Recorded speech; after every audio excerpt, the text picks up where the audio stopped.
साथ हाजिर हैं। आज की वीडियो में कुछ आपको बताऊंगा had to, have to, will have to के बारे में। ये होते क्या है इंग्लिश ग्रामर के अंदर, ये बड़े ही ना अहम किरदार अदा करते हैं। एक तरह से इनको समझ लीजिए मॉडल दे देते हैं, कोई शेप दे देते हैं किसी जुमले को।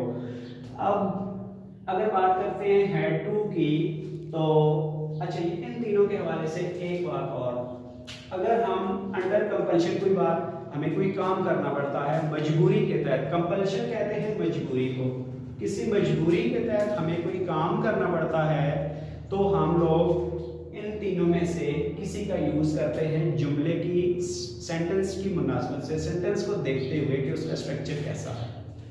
अभी हैड टू को अगर देखेंगे तो हमारे पास बोलचाल में जितने ऐसे जुमले हैं जिनके एंड पे पढ़ा, पढ़ी या पढ़े कुछ इस तरह के अल्फाज आए, जैसे I am gonna give an example and it will become more clear for you, that is मुझे घर का सारा काम करना पड़ा। अभी मैंने किया नहीं है, मतलब मेरी कोई उसमें आमादा नहीं था करने के लिए, मुझे मजबूरी के तहत करना पड़ा, तो मैं यूज करूंगा हैड टू। अगर हैड टू का हम इस्तेमाल करेंगे तो स्ट्रक्चर के अंदर मुझे वर्ब का फर्स्ट फॉर्म इस्तेमाल करना पड़ेगा, हैव टू के बाद भी और विल हैव टू के बाद भी, यानी इन तीनों के बाद मेरा जो वर्ब आएगा वो फर्स्ट फॉर्म के साथ आएगा। जैसे मैंने एक एग्जांपल लिखी कि मुझे जाना पड़ा, तो मैंने लिख दिया सब्जेक्ट मेरा आई है, मैं काम कर रहा हूँ, जो बंदा काम करने वाला होता है सब्जेक्ट होता है। अब ये जो उसमें ये जो है ये वर्ब है, गो, इसमें जाना वर्ब है।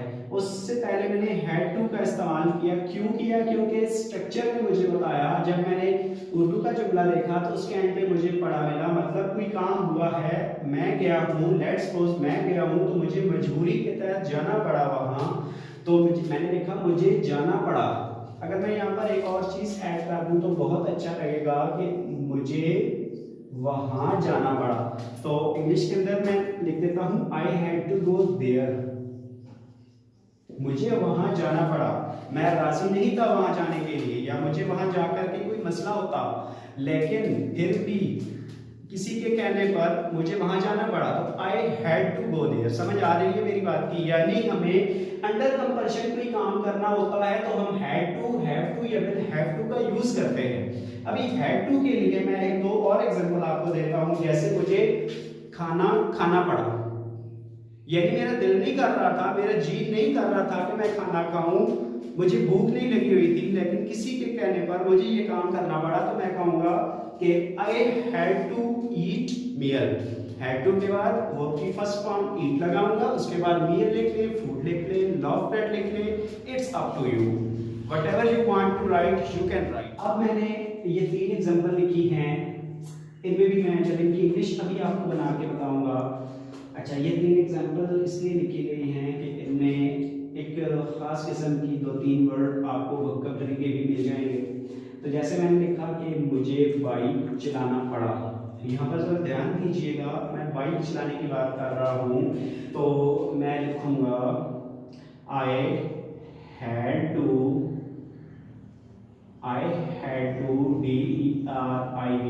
ड्राइव ए बाइक, तो मुझे बाइक चलाना पड़ा। बिल्कुल गलत लिखा है मैंने जुमला ये, क्यों कि मैं कभी भी डिराइव का वर्ड यूज नहीं कर सकता अगर मैं यहाँ पर बाइक इस्तेमाल करूंगा। याद रखना है आपने कि जब भी हम बाइक की बात करते हैं, हॉर्स की बात करते हैं, हॉर्स घोड़े को कहते हैं, तो ये चीजें राइड होती हैं। बाइक को हमेशा राइड किया जाता है, हॉर्स राइडिंग होती है, बाइक भी राइड करते हैं। तो मैं यहाँ पर लिखूंगा I had to ride, RIDE, ride a bike. ठीक है, यहाँ पर बाइक की स्पेलिंग ठीक कर लीजिएगा, बाइक या BYCE भी बाइक लिख सकते हैं। तो नेक्स्ट एग्जांपल, मुझे उसे एक थप्पड़ मारना पड़ा। अब वो लड़की भी हो सकती है, वो कोई लड़का भी हो सकता है, तो इंग्लिश बनाते वक्त मैं इसका लिखूंगा आई। अब अंडर कंपल्शन पे काम हो रहा है ना, पढ़ा ने आपको बताया कि हैड टू का इस्तेमाल करना है भाई, इस पढ़ा ने बताया हैड टू का यूज करना है, जो आपने किया उसके बाद उनकी फर्स्ट फॉर्म लगाई, मुझे उसे थप्पड़ मारना पड़ा, तो मैं क्या लिखूंगा I had to SLAP slap him, अगर लड़की है तो हर।